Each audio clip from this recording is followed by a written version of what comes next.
Resulta sa alas 5 dol, porting iguas ato ang anggulan mga idol. Uy, madugay mga kwanggol lang kita ni. Uy! Ninduta doloy kay ang aning gawas manggod ganina dol alas 2 dol 351. 351 kay nganong naamang gud ta diri dol. Kay basihon na to dol ha. Aning gawas gabi 536, di ba? 536 niya. Ning gawas karong alas 2 idol, alas 2 351. Tanawa mayo, 351 niya. Karon nya aning gawas pod karong alas 5 idol, naara sad gihapon diri.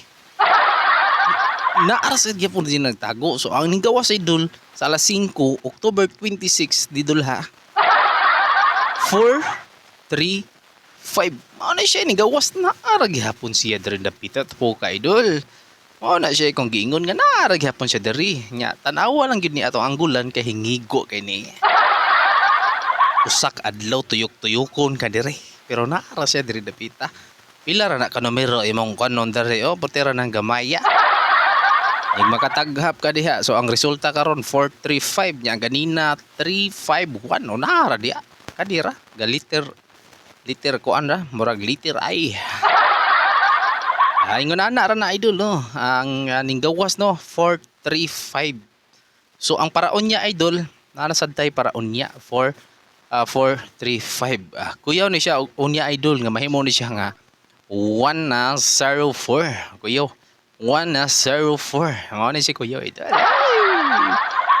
Ako niya siyang bagdukan dol 104 kay akong gipili ganina dol 043. Pero usar ka buok dol akong gipili 043 pero giligas gi-slide kay 5 man di ay. So karon dol akong usar gyud ko pilion dol. Akong pilion dol 104. Kung ganahan mo ani dol, hala bagduki. Nya di pagid mo kontento dol pwede na ari mo diri sa 120. 120. Pwede magdamog duha 104 or 120.